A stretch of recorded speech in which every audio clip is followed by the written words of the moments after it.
अगर कभी आतंकवादी तुम्हें पकड़ ले तो क्या तुम भागने की हिम्मत करोगे? एक बार एक लड़के ने यही कोशिश की। जैसे ही वह गाड़ी से कूदकर भागने की कोशिश की, आतंकवादियों ने उसे पकड़ लिया। उसके बाद जो हाल उन्होंने उसका किया वह इतना खौफनाक था कि बाकी सभी लोगों की रूह कांप गई। पूरे गांव के लोगों को गाड़ियों से उतार दिया गया, फिर सबको लाइन में खड़ा कर दिया गया और सामने बंदूकें तान दी गई। उस पर सबको यही लग रहा था कि अब उनकी मौत तय है। लेकिन तभी आतंकवादियों का सरदार अचानक हंसते हुए बोला, तुम लोग आज़ाद हो, जाओ अपने घर जाओ। यह सुनकर लोग हैरान रह गए, कितनी आसानी से उन्हें छोड़ दिया गया है। कुछ लोग तो अभी भी डर रहे थे, लेकिन फिर धीरे धीरे सबने भागना शुरू कर दिया। जल्दी जल्दी दूर भागने लगे, क्योंकि उन्हें लग रहा था कि कहीं आतंकवादी अपना फैसला बदल ना दे। लेकिन जैसे ही लोग लगभग गोली की पहुंच से बाहर जाने वाले थे, तभी उस सरदार का चेहरा अचानक बदल गया। उसकी मुस्कान गायब हो गई और उसने आदेश दिया, सबको मार दो।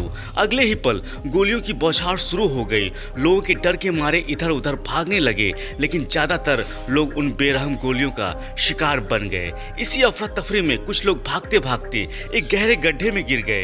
यह गड्ढा ऊपर से घास फूस से ढका हुआ था, इसलिए ऊपर से खड़े आतंकवादियों को नीचे गिरे लोगों का पता ही नहीं चला। इस वजह से वे लोग किसी तरह उनकी नजरों से बच गए और पकड़ में आने से बच गए। लेकिन यह राहत ज्यादा देर तक नहीं रहने वाली थी, क्योंकि जिस गड्ढे में वह गिरे थे वह लगभग 5 मीटर गहरा था। चारों तरफ कीचड़ भरी थी, चिकनी मिट्टी की दीवारें थी जिन पर चढ़ना लगभग नामुमकिन था। कोई पकड़ने की जगह नहीं, कोई सहारा नहीं। नीचे गंदा और धुंधला पानी भरा हुआ था। अब यह गड्ढा उनके लिए किसी जेल से कम नहीं था, बल्कि शायद यही उनकी मौत की जगह बनने वाला था। लेकिन इन सब के बावजूद उनके दिल में अभी भी जीने की उम्मीद बाकी थी। लेकिन जब समीरा गड्ढे में गिरी तो गिरते ही उसकी पसलियों में गंभीर चोट लग गई। दर्द इतना ज्यादा था कि वह कुछ समय के लिए हिल भी नहीं पा रही थी। आदमी ने पहले उसे किनारे सुरक्षित जगह पर लिटा दिया, फिर खुद ऊपर चढ़कर चारों तरफ ध्यान से देखने पर उसे समझ आया कि यह एक एलाकार का गड्ढा है। गड्ढे के एक कोने में थोड़ा सा पानी भरा हुआ था, लेकिन जो मिट्टी ऊपर से दिखने में नरम थी वह असल में बिल्कुल भी नरम नहीं, बल्कि वह सख्त थी, मानो पत्थर जैसा सीमेंट हो। आदमी ने एक लकड़ी की टहनी से उसे खोदने की कोशिश की, लेकिन काफी देर तक कोशिश करने के बाद भी मिट्टी पर कोई असर नहीं पड़ा। कुछ मेहनत करने के बाद आखिरकार उसे यह तरीका छोड़ना पड़ा। तभी उसने देखा कि सूरज धीरे धीरे ढलने वाला है। जंगल के इलाके में रात होते ही तापमान बहुत तेजी से गिर जाता है। ऐसी हालात में अगर शरीर ज्यादा देर तक ठंडा हो जाए तो इंसान की मौत भी हो सकती है। मगर किस्मत से गड्ढे के नीचे कई सूखी लकड़ियां पड़ी थी। आदमी ने इन्हें इकट्ठा करना शुरू किया और उन्हें जलाने के लिए रख लिया। सौभाग्य से उसके पास एक लाइटर भी था। उसने तुरंत लकड़ियों को जलाकर एक छोटी सी आग जला दी। उस आग के साथ ही उनके अंदर जीने की उम्मीद भी फिर से जाग उठी। किसी तरह पूरी रात काटने के बाद और थोड़ी देर बाद घायल समीरा भी होश में आ गई। लेकिन तभी आदमी ने उसे एक अजीब सी बात कही। उसने समीरा से कहा कि वह अपनी पैंट उतार दे। यह सुनकर समीरा हैरान रह गई और समझ नहीं पाई कि वह ऐसा क्यों कह रहा है। तभी आदमी उस लाश के पास गया और उसकी पैंट भी उतार दी। फिर उसने दोनों पैंट इकट्ठा करना शुरू किया। तब समीरा को समझ आया कि आदमी क्या करने की कोशिश कर रहा है। दरअसल वह इन कपड़ों से एक रस्सी जैसी सीढ़ी बनाना चाहता था, ताकि किसी तरह ऊपर चढ़ सके। यह समझते ही समीरा ने बिना देर किए अपनी पैंट उतार दी, ताकि आदमी उसे भी इस्तेमाल कर सके। इसके बाद उस आदमी ने इन कपड़ों को गंदे पानी में भिगो दिया। ऐसा उसने इसलिए किया ताकि कपड़ा ज़्यादा मजबूत हो जाए और वजन सह सके। फिर उसने एक लंबी सी लकड़ी चुनी और बैल की मदद से उस कपड़ों से बनी रस्सी को उस लकड़ी से बांध दिया। अब उसने पूरी ताकत से उस लकड़ी को ऊपर की तरफ फेंका। किस्मत से वह लकड़ी की गड्ढे दीवार के बीच में कहीं अटक गई। यह देखकर दोनों के अंदर उम्मीद जागी। अब उस कपड़ों की रस्सी की मदद से ऊपर चढ़ना संभव लग रहा था। आदमी ने फैसला किया कि पहले वह खुद ऊपर चढ़ेगा और इसके बाद ऊपर पहुंचकर घायल समीरा को ऊपर खींचकर बाहर निकाल लेगा। वह धीरे धीरे रस्सी पकड़कर ऊपर चढ़ने लगा। जब सब कुछ ठीक चल रहा था और वह लगभग गड्ढे के मुहाने तक भी पहुंच गया था, लेकिन तभी अचानक सूखी लकड़ी आदमी का वजन सह नहीं पाया और अचानक टूट गई। वह गड्ढा करीब 5 मीटर गहरा था, यानी लगभग 2 मंजिल की ऊंचाई जितना। जब आदमी ऊपर से गिरा तो तो उसका घुटना बुरी तरह से टूट गया। दर्द से वह वहीं तड़पने लगा। यह देखकर समीरा तुरंत उसके पास गई, लेकिन तभी अचानक आदमी हंसने लगा। दरअसल उसने पानी वाले गड्ढे में कुछ गिरता हुआ देखा।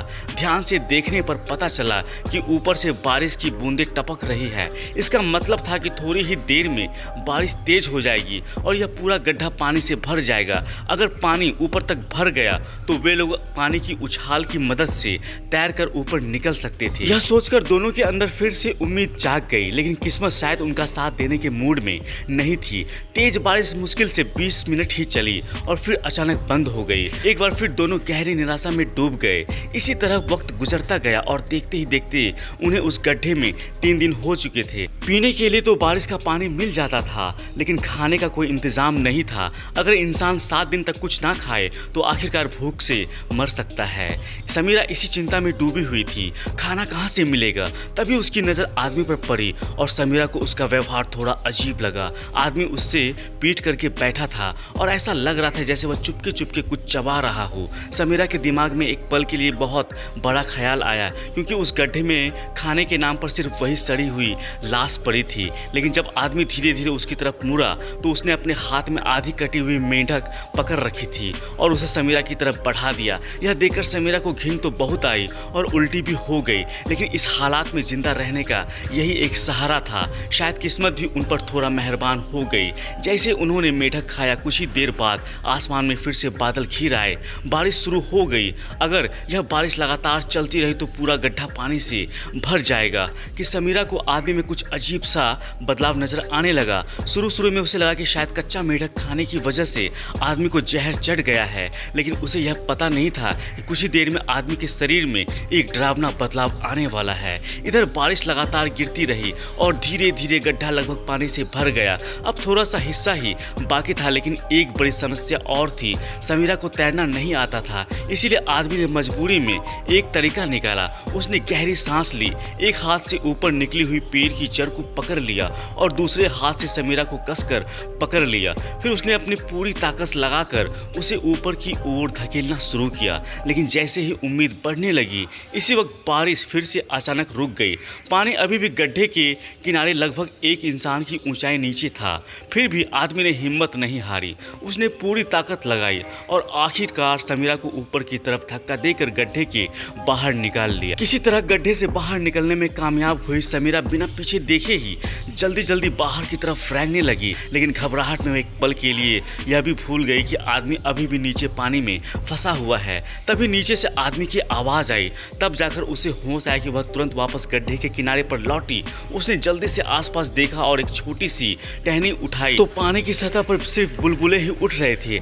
आदमी कहीं दिखाई ही नहीं दे रहा था। यह देखकर समीरा का दिल टूट गया। वह गड्ढे के किनारे बैठकर रोने लगी। लेकिन तभी उसे अचानक महसूस हुआ कि नीचे से किसी ने उसका पैर पकड़ लिया है। वह घबरा कर पीछे मुड़ी और नीचे झांका तो आदमी को देखकर उसके होश उड़ गए। नीचे आदमी जिंदा था, लेकिन अब वह पहले जैसा नहीं रहा। उसके शरीर में अजीब सा बदलाव आ चुका था, मानो किसी डरावनी जीव में बदल गया हो। समीरा घबराकर चिल्लाने लगी, मुझे छोड़ दो, मुझे छोड़ दो। समीरा जोर जोर से चीखने लगी। तभी समीरा ने आदमी को लात मारकर दूर हटाया। डर के मारे वह तुरंत भागने लगी। वह जितनी तेज भाग सकती थी उतनी तेज भागती हुई दूर निकल गई। काफी देर बाद किसी तरह वह सड़क तक पहुंची। तभी उसे दूर से एक ट्रक आता हुआ दिखाई दिया। उसे लगा कि आखिरकार अब उसे मदद मिल जाएगी और वह बच जाएगी। लेकिन जब वह ट्रक रुका और उससे लोग नीचे उतरे तो समीरा का दिल बैठ गया, क्योंकि ट्रक से उतरने वाले लोग कोई और नहीं बल्कि वही आतंकवादी थे। उन आतंकवादी ने समीरा को पकड़ लिया और समीरा के गर्दन पर गिर निशान देखा और कहा यह भी पॉजिटिव है, यानी समीरा भी उस आदमी की तरह जॉम्बी बनने वाली थी। जिसके बाद दूसरे आदमी जो जॉम्बी बन चुके थे उनके साथ समीरा को ट्रक में डाल दिया। दरअसल यह आतंकवादी जिन लोगों को मारने के लिए जंगल में ले गए थे, यह सभी एक एक्सपेरिमेंट का हिस्सा थे। एक्सपेरिमेंट फेल होने की वजह से धीरे धीरे सभी लोग जॉम्बी में बदल रहे थे, इसीलिए सभी लोगों को निपटाने का फैसला किया। और यह मूवी यहीं पर खत्म हो जाती है दोस्तों। Thanks for watching.